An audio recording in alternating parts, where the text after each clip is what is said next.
Changes. That is the word of the week around BYU football. Obviously, as they try to get things turned around against Liberty. What exactly are they changing? We're discussing that on today's show. You are Locked On Cougars, your daily podcast on the BYU Cougars, part of the Locked On Podcast Network. Your team every day.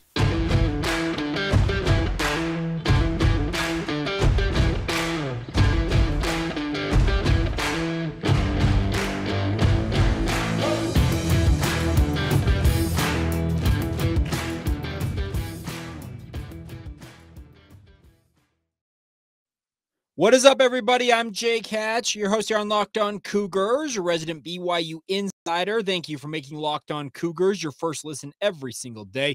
Very proud to be part of the Locked On Podcast Network. Of course, the motto is your team every day, and as such, this is your only daily podcast focused on the BYU Cougars. The goal here, simply stated, is to make you the smartest BYU fans in the room by giving you all the news and notes you guys need to know about when it comes to the Cougars every single day. Our title sponsor today is our friends, a new old friend. They were a sponsor of ours a while ago, but they are back. Our friends over at Sweatblock. If you are someone you love is experiencing embarrassing sweat or odor, try Sweatblock. Save 20% with the promo code LOCKEDON at sweatblock.com. It's also available on Amazon. We'll talk a little bit more about them later on in today's show. All right, let's deliver the goods right out of the gate here and talk about what's going on with BYU football. The buzzword around BYU all this week is changes. We have been out there for media observation, not observation, but media interviews. I'm recording this Tuesday night, shortly actually after getting home from those media sessions. And the question were asked of both Elisa Tuiaki and Aaron Roderick. I know that the offense not necessarily is undergoing much change, if at all, but Elisa Tuiaki in particular was asked about changes, and he kind of demurred and said, okay, we're analyzing everything. We're looking at how player schemes are going, what we're doing with our third downs. We're looking at the overall philosophy of our substitution patterns. He said, essentially, it's a top-down reboot of what's going on inside the BYU football program, especially on the defensive side of the football. Now, I've been digging around, prowling around, talking to sources, trying to get the facts, the hard, fast facts about what actually is going on in the program. And if people know that are people that I talk to, they're not talking. Let's just put it that way. I think the biggest thing is this is my personal feeling on this, is that Kalani Sitake is taking a more hands-on approach with the BYU defense in particular this week, and might do so the rest of the season. Does that mean he is going to demote Elisa Tuiaki, going to fire him? I absolutely don't think that's going to happen. I actually think, and let me add this. I think that if BYU were to come out and Kalani Sitake, Tom Homo, whoever it might be that has that decision-making power, they were to come out and say that we've decided to make a move. We've fired Elisa Tuiaki. We fired Atlanta, whoever they decided to make an announcement for that. I actually think in some ways that kind of disruption at this point in the season actually might do more harm than good. I know that sounds like an oxymoron, especially considering how porous the BYU defense has been the last 2 weeks and frankly for the entire season. But you have to understand that these are players that are used to these coaches. They know how these coaches are operating. Now, the other thing about this is I do think that the outside pressure is getting to these defensive coaches. I think point the only thing you really need to point to is Coordinator's Corner on Monday, when Elisa Tuiaki apologized for engaging a fan and allegedly asking them, you want to get out there, put some pads on and make a tackle. Now, it wasn't the back and forth that people probably would make it out to be, like them cussing each other out. He stepped towards a guy, he heard the heckling, and he responded to it. That screams to me of a coach that is feeling all kinds of pressure. And frankly, I'm a big fan of Elisa Tuiaki as a human being. I've gotten to know him just a tad bit on the personal side, and I like him as a man. Now, the other thing you can't argue with is the fact that his defense has been downright awful, especially in the past 3 to 4 games. And this past week, what happened against Arkansas is indefensible. I know they couldn't stop anybody, but at the same time, his explanations of, I would have dropped 8 if we could have scored, if I knew we were going to score 35 points. If I'm the BYU offensive staff, I'm probably saying, okay, bro, what's that? Why are you throwing a shot across our bow? The other thing about this is, in some ways, there's a clip put out by BYU Sports Nation, and there are people out there saying, well, we did watch the entirety of the interview. I did watch the entirety of Elisa Tuiaki's interview on Coordinator's Corner. So I'm speaking from a point of both the clip that was sent out of him saying, well, if we would have known we were going to score 35, I would have dropped 8. Now, okay, great. That's great in hindsight. Hindsight's 2020. We all get that.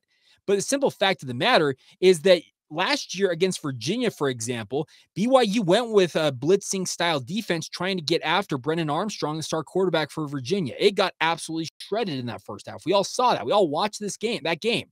But in the second half, BYU went to that drop 8 set and actually helped win that football game. It actually slowed down what Virginia was doing.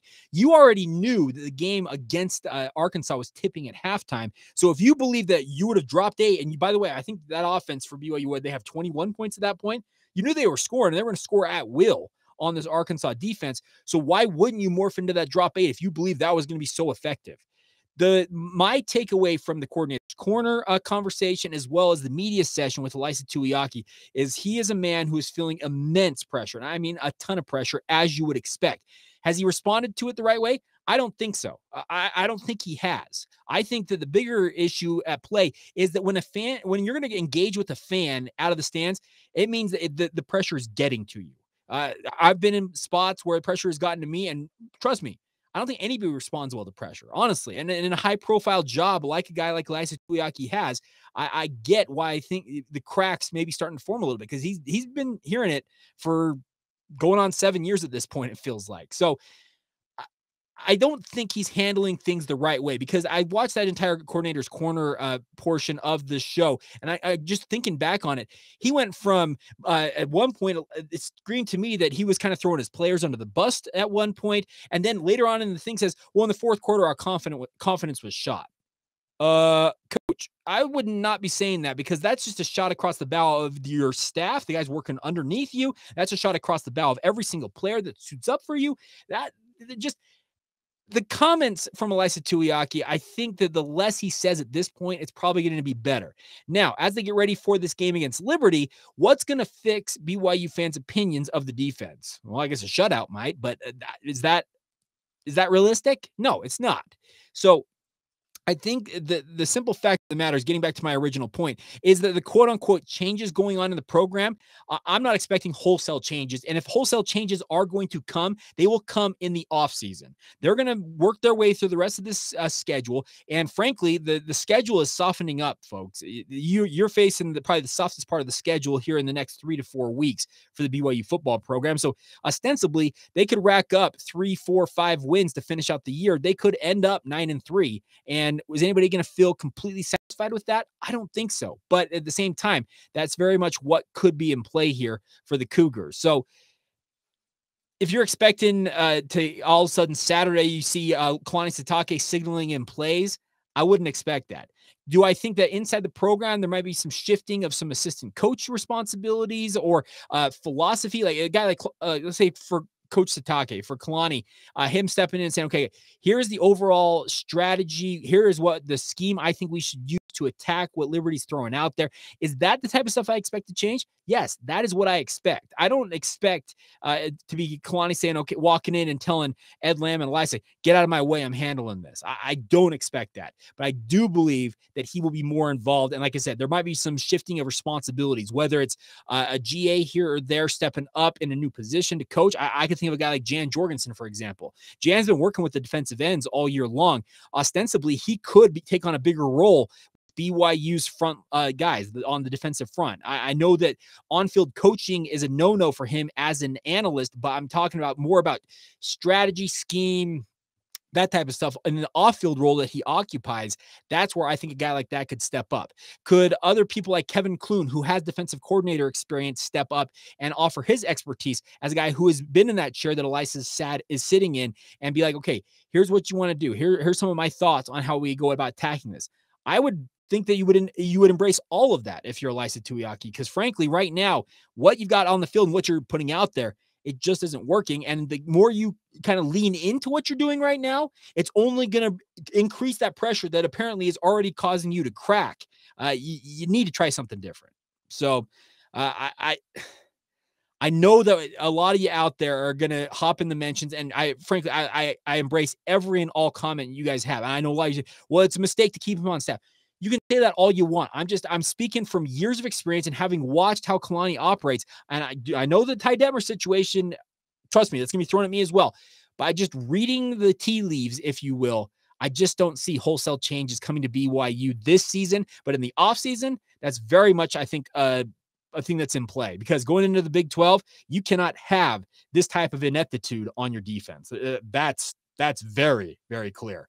All right, coming up here in just a minute, I've got a couple other thoughts on what's going on with BYU, as well as some updates from practice. We'll get to those. Some practice insiders actually fed me some other information, but because they don't necessarily want to speak on the changes, doesn't mean they didn't feed me some other tidbits. We'll get to those momentarily. First, though, a word on our friends over at Sweat Block. And Sweat Block out there, my friends, is here for any of us. If you're a big guy like me, sweating's just part of life. And there were points in my life that I have been in some pretty precarious situations. I can think of one in particular. It's one of those, like the Southwest want to get away moments. I had one of those. I don't want to divulge too much because it would be embarrassing for certain people that I am closely related to. But the thing about it is, it caused me to break out in just this gigantic sweat fest. And I wish I would have had Sweat Block in my corner. That's what Sweat Block is here for. It was created by a doctor to help with his own excessive sweating. It is doctor created and doctor recommended. If you are someone you love experiencing embarrassing sweat, like myself in that situation, like I said, you need to try Sweat Block. It's a fantastic product. They've actually sent us some of it here on the Locked On Network. They've been working with us. They worked with us about a year ago, I think, if I recall correctly. Great product. And by the way, as a BYU fan, it's actually a local product. It's developed right here in Utah. So check it out, my friends. You can get 20% off also by using the promo code LOCKEDON at sweatblock.com. It's also available on Amazon. So once again, that's our friends over at Sweatblock. Save 20% by using the promo code LOCKEDON. Thank you once again for making Locked On Cougars your first listen of the day. Always appreciate you guys checking out the show. And all right, let's get a couple of practice updates for you guys. I can say this, sounds like the running back position for BYU should be replenished this week. As Aaron Roderick told the media, I actually asked him the question. Are Peeney and or Miles Davis going to be available for the Liberty game? He said both of them should be available. He did confirm, despite Kalani Sitake saying that it wasn't necessarily season ending. I've already talked about this. Jackson McChesney's season is done. You can end the debate about that. I don't know why Kalani wouldn't just come out and say it on Mondays. Oh, we're still evaluating. No, you're not evaluating it. I said that on this podcast, I think almost 2 weeks ago now, that Jackson McChesney's season is over. And Aaron Roderick confirmed that during media. But the good news is Lopini Katoa as well as Miles Davis should be available to go alongside Christopher Brooks, ostensibly making BYU's rushing game that much stronger. Frankly, and also I'll add this. I don't know this for certain, but I actually liked how Puka Nacua was being used out of the backfield. I don't necessarily think you're going to run him up the middle. He is a guy who I know most of you out there, probably NFL fans, if you watch the San Francisco 49ers use Deebo Samuel or a guy like Christian McCaffrey for the Carolina Panthers, I call them just football players. They may have a wide receiver designation like a Deebo does or a running back designation like Christian McCaffrey does, but they do so much more than just be a running back or a wide receiver in those two circumstances. And I think that's what Puka can offer to the BYU offense. And so don't be surprised if he does line up in the backfield against Liberty. It would not surprise me. And going down the stretch run this season, I think he showed he's very effective in that role, and they should use him. He's a weapon. Use him as effectively and as often as you possibly can. Coach Sitake did talk about on Monday how he likes seeing Puka get more touches for BYU's offense, and that's a positive. Now, another big question a number of you have asked on YouTube. Also, some of you sent it in via DM, and I think also some mentions on Twitter. A lot of you wondering what's going on with Connor Pay at center for BYU. Joe Tukuafu did not have his finest performance as a BYU Cougar on Saturday. That goes without saying. The fact that he snapped a football with no play call called on fourth down, no matter, some of you out there, I had one troll, I'll call him a troll because I ended up muting him, was barking at me on Twitter saying that, well, he snapped the ball because the defensive line moved. Okay, that's the point of what they were trying to do. So if you're going to snap the football, make sure they're actually offsides. But irregardless, wow, I just used PK's word. But the biggest thing is Connor Pay got beat out. Joe Tuguafu is your starting center for the time being. I confirmed it with my own eyes. Connor Pay was in pads yesterday at practice, and he got beat out. So Kalani talks about this all the time. That competition is an ongoing thing for the BYU football program. They are never going to have guys feel like this is my job. It's my job until I'm done at BYU. They want that competition there. And Joe Tukuafu has been pushing for playing time all season long. He was slowed up due to some injury concerns during training camp, which allowed guys like Connor Pay to take a lead for him. But to Joe's credit, he just kept working and grinding. He played some guard during his time as a backup. And in practice, apparently, I didn't have any wind of this. I didn't get necessarily any heads up on this. But Saturday, out goes number 52 at starting center for BYU. Did he have a great performance? No. But apparently the coaches are still a big enough fan of him and his play that they feel like he is the guy right now to be in the pivot for BYU's offensive line. I think he's going to have a better game. He's going to have better games the more he plays. That was still just it's a boneheaded, I don't know how to describe it accurately, what happened on that fourth down. It hurt BYU. There's no doubt about it. And I guarantee it, knowing what I know about Joe, he is the most hurt about that situation. We had Clark Barrington on the show yesterday for his weekly appearance, and he talked about it. He said it was frustrating. He used the term frustrating because there was no play call called. And there's no reason for Joe to snap that football. And he just had, I guess I call it a brain fart. He had a brain fart and snapped that football, and it cost BYU dearly. Because think about it. That play alone gave Arkansas the lead. They went down, I think they went 24-21, getting that touchdown off of that short field. And at that point, BYU was playing uphill the entire rest of the game and never able to get back over the top on Arkansas. Who knows what happens if BYU either does draw them offsides or calls the timeout like they were planning on doing, according to Kalani Sitake, punts the ball away, flips the field, maybe plays a little more defense. Who knows what happens? Maybe it is Arkansas still scores on the 8 straight possessions that they scored on. It very well could be that because BYU defense couldn't stop a wet paper bag or whatever that terminology is. But it would have been a different game, it feels like, in some circumstances, had that gone differently. But Joe Tukuafu is going to be your starting center, but don't be surprised if a game this week or game 2 or 3 down the line ends up with Connor Pate retaking that position. It is an ongoing battle there for BYU along that offensive line. I do like the fact that they have kind of settled in with 5 guys that they feel like are their best 5. There was some of that rotation along the right side of the offensive line with Joe playing at right guard in circumstances in place of Harris LaChance. Campbell Barrington slotting in along to replace Kingsley Suamataia. I think the coaches realize, you know what? Something I talked about on this podcast, we need to narrow in on our best 5, and they have done that. I think, honestly, I know that the performances offensively have been up and down this past week. I thought it was quite good overall. I think that continuity along the offensive line is something that is very much in need.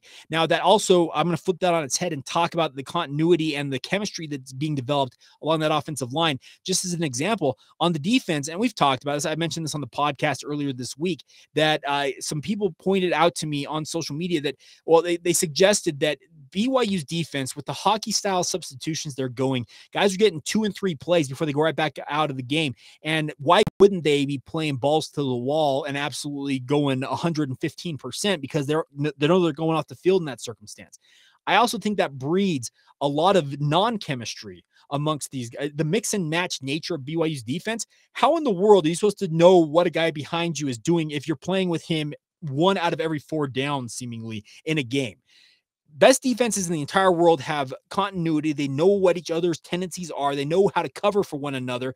And that is something that I think is severely lacking. Just yet another symptom of the hockey style substitutions for BYU's defense right now is the lack of continuity and chemistry on the field. You don't get that feel. Think about this. Look at the San Francisco 49ers, for example, and former BYU linebacker Fred Warner. Do you think Fred Warner comes off the field every 3 plays for the San Francisco 49ers? No, he does not. He plays 95% of every single snap in every single game. He is the defensive captain. He's the play caller. He has the green dot on his helmet that has the transmitter, getting the calls from the sideline from his defensive coordinator.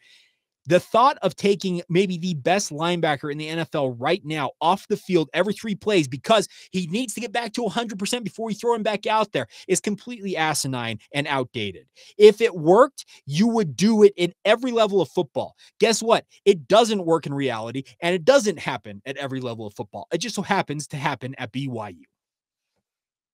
All right, so there you go. I'm gonna kind of back down from that. I've gone off on this already, but it's just there's so many things I think being caused. And okay, Jake, you're defensive coordinator for 10 minutes. What change are you making that's binding? I would walk in. I wouldn't even need 10 minutes. You give me like 2 minutes. I walk in and say, give me that paper with those defensive substitutions, tear it up and say, you do a hockey style substitution. You're getting your pink slip and you're out the door. It would go away in a heartbeat. It would be gone. obliterated, blown up, never to be seen again, buried in a vault, whatever you want to do, it would be gone. There are instances where guys do need to get subbed. When I played in football, if you needed out, you just tap the top of your helmet and the coaches knew, okay, get the next guy in there. That's what you need to do, in my opinion. That's defensive coordinator Jake, who is this armchair analyst. That is what he's going for. And the more I observe this hockey style substitution pattern for BYU, I see so many things that are just hurting BYU's defense. And like I said, if you gave me one thing, you can change scheme, you can change personnel, Jake, you can change whatever it is in the BYU defense. You get one thing, you get 10 minutes to change it. That hockey style substitution, it is out the door and it's never being seen again around Provo. That's what I would go with. I'm that hot and that bothered about it, if you can't tell, talking about this. All right, so that is some of the updates from practice. Oh, also, one other thing. This week, I think Gunnar Romney, he said it on his radio appearance with Jake and Ben on the KSL Sports, on the radio station that I work for, that he has a game time decision this week. I think that's very much the case this week. They want to make sure he's fully fit before putting him back out there on the field. It's just been a really rough year for him. But the good news is the other wide receivers all appear to be healthy. And I'm talking about Puka Nacua, Chase Roberts, Cody Epps, Keanu Hill, on down the line. Who am I thinking of? Braden Cosper. All those guys are healthy. So BYU should be going into this game against Liberty with about as good of a lineup offensively as I have seen in quite some time.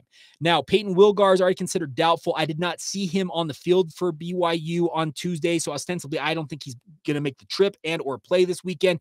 And Elisa Tuiaki did say that he thinks they may be a little lighter along the defensive line than they were last week in their game against Arkansas. I'll be digging and trying to find out some more information for you on that front as to who that might be, who might be sitting out this week. But I don't think Peyton Wilgar is making the trip this week. So that means guys like Jackson Fusi, who is his backup on the depth chart, are probably going to see a bigger role for BYU on defense. And keep an eye on that. I think that this is a game this week. Don't be surprised if they go with the 3-man front, because that's exactly what Liberty goes with. They go with that spread set, and that's when BYU goes up against offenses like this. This is where you go to that 3-man front and hope for the best, because you're trying to just slow down everything else going on around you. So, all right, there you go. All the updates I was able to pick up on Tuesday. And like I said, anything else I learned, I will be happy to pass along to you guys.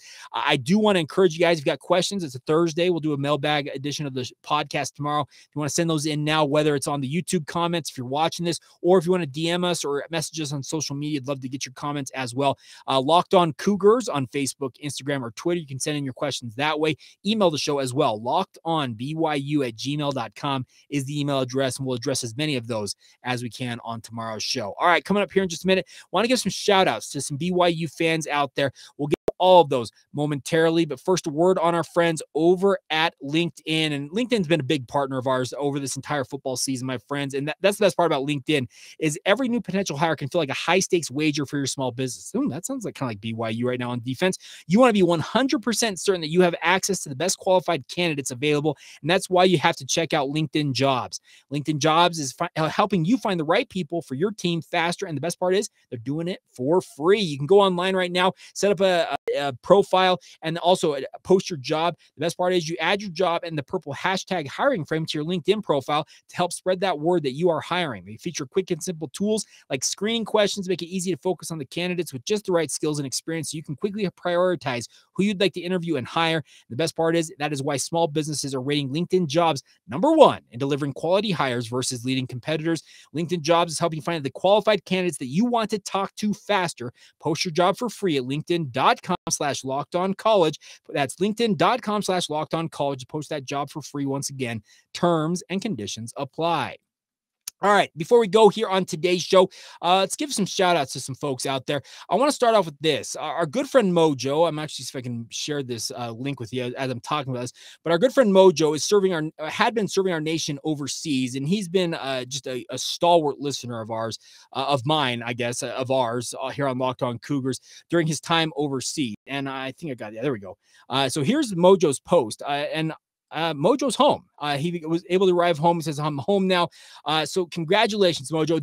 Just I say this all the time when I mention you on the show.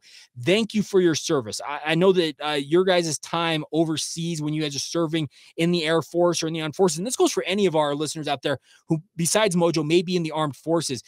You guys are the reason why I'm able to do what I do. I love what I do. I love talking about sports. I love talking about BYU. I love all of the things I'm able to do. But let me be very clear. What I do is just it's all enabled by folks like Mojo who go overseas and protect our freedoms here in the United States of America. And if I know a lot of you listening outside the state, I know that you guys appreciate that. But Mojo, welcome home, and thank you for your service to our country. All right. Now, a couple other things I need to get to here. I'm actually see if I can pull this one up too. I'm doing this all on the fly here, trying to switch between different things. But I also wanted to give a shout out to our good friend, I believe it was Nick. Yeah, Nick Olson up in Helena, Montana. I sent this in last night, actually. Says, Jake, it's been a while since I've messaged you. I just wanted to let you know that you did a great job with what you're doing with the podcast. For the last couple of years, I have commuted from Helena, Montana to Great Falls for work.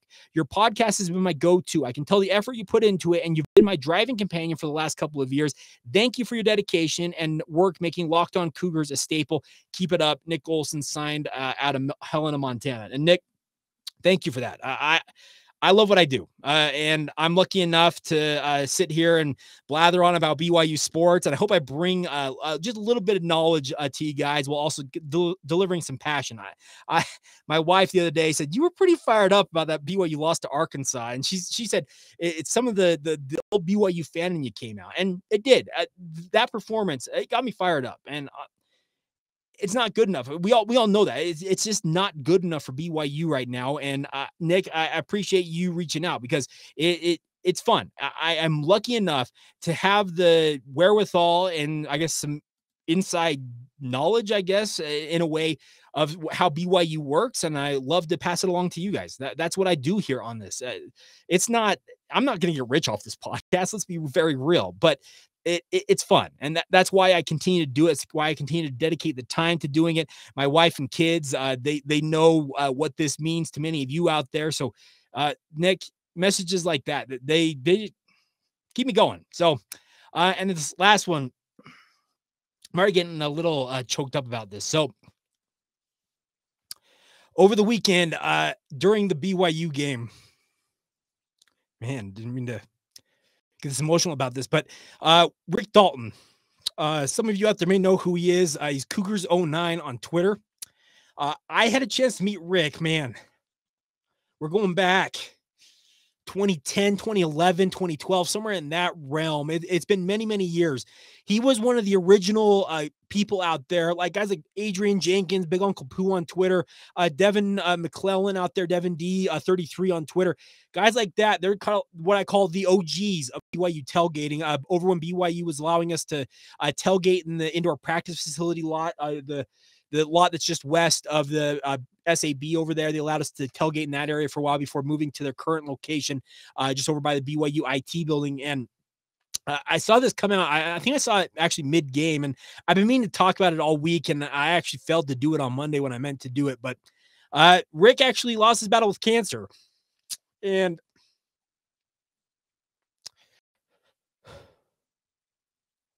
frankly, I hate that disease. And I don't use that term lightly. Cancer's taken two of my aunts, took my grandma, took my grandpa. And like, I don't proclaim to know Rick all that well, but I had a chance to get to know him. And we're talking about a dude that's just salt of the earth. Love BYU more than almost anybody I know out there. And just, it sucks because guys like that gone way too soon, because just a great human being and gets it cut short. And so anybody out there, if you know the Dalton family, I want them to know that they're cared about. It's never fair. It's never fun. But Rick, wherever you're at, hope you're doing well. look over us, and until we meet again. All right. That's going to do it. So thoughts and prayers out to Rick Dalton's family. And like I said, cancer, it's the absolute worst. It is truly the most insidious, vile thing on this planet. And if I have any power over that, like going back to a conversation about the defensive coordinator, if I had a power to wipe something off the earth, cancer would be the first thing to go. Honestly, I would get rid of that insidious disease. So, Rick, rest in peace, my friend. Until we meet again. And thank you to all of you for making this your first listen of the day. It's been an absolute pleasure. And I'll sign off for now, but have a great rest of your day. This has been the Locked On Cougars podcast. See ya.